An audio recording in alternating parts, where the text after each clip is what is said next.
A lot of you told me I should stop using this camera on my Galaxy S3 phone. But I don't want to get a separate vlogging camera because all the vlogging cameras, their battery lives are terrible. Maybe a new phone would have a better camera. Part of becoming an adult is realizing how important it is to always project the image of being happy, healthy, and successful.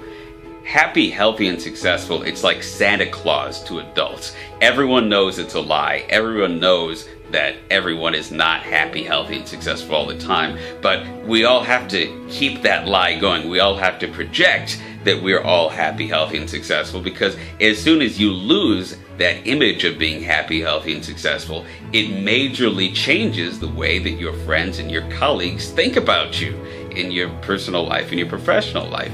As soon as they identify you as someone who's struggling with sickness or finances or depression or whatever, then it just kind of changes the way they see you. It's almost like a train wreck. Like it's like you see a train wreck and your instinct is, yes, you want to feel sympathetic for the people who are in it, but you also want to turn away. You don't want to see that, you want to see a big healthy train that's moving down the tracks, that's well and beautiful and shiny. A fault of mine is that I can be honest. If I'm going through something, I'll just tell everybody. I'll go tell it on the mountain. I'll be like, oh yeah, by the way, I'm really struggling here. Oh, by the way, yeah, I'm having this health issue. Oh, by the way, everyone in the adult world has to keep up their own personal Santa Claus. They have to pretend to be happy, healthy, and successful. You can't say Santa Claus is a lie, because as soon as you tell other adults that, that Santa Claus is a lie, that you're not really happy, healthy, and successful, they just kind of change the way they look at you. And the world shouldn't be that way. It shouldn't be like that, but unfortunately it is. And sometimes, I'm too honest and I shouldn't be.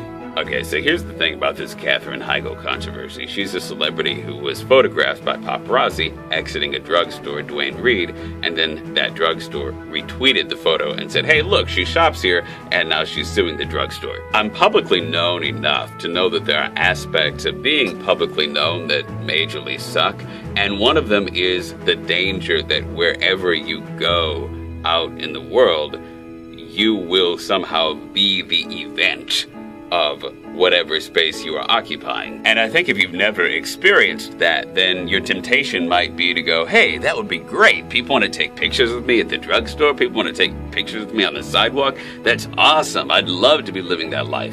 That attention starts to get old very quickly, because if you just happen to work in entertainment, or if you just happen to be known for something that you do that's been seen by lots of people, you don't wake up every day excited to meet that person or be that image. You still wake up every day just like a normal person and do everything that you do. And so in a way, it's like I'm still waiting to meet Tay Zonday. The Tay Zonday that, like, when I'm eating in a restaurant, a kid is like, you're that guy, can I take a picture with you? And they're all excited, and I act gracious and I'm polite and I'm like, sure, I'd love to take a picture, whatever.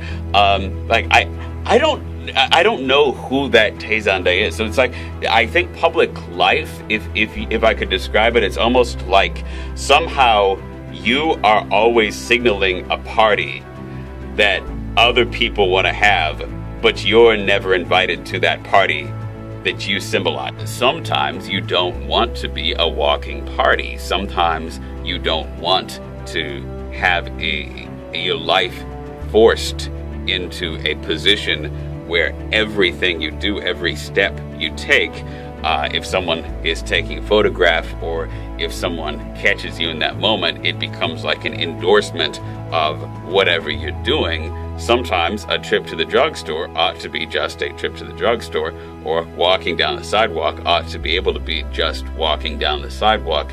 And you lose something sacred when you enter a certain level of public life where you can't have those moments guaranteed to you anymore, where there's always kind of that risk that you'll become the party or you'll become the endorsement of something that you're just very incidentally associated with. If you work a job like you're a construction site supervisor, you can get paid good money being a construction site supervisor, but if you decide to wake up Saturday morning and go shopping at Macy's in your pajamas, nobody cares that you went shopping at Macy's in your pajamas.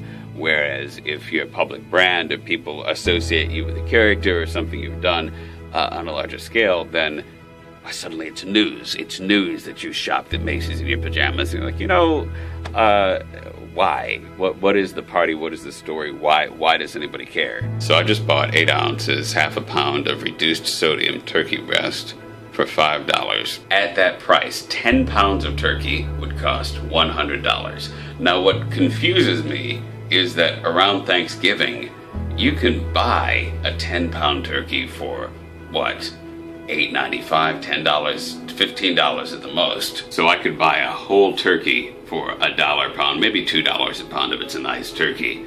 But because they slice and dice it and put it in a package with low salt, I'm paying $10 a pound. That's quite a markup. And yes, I realize when you buy a whole turkey, it's not all premium meat by weight, and they take the premium meat off and then turn the rest into turkey dogs. But still. By the way, I voiced an episode for a new show called Anywho, so go over there and comment that I sent you. Or don't.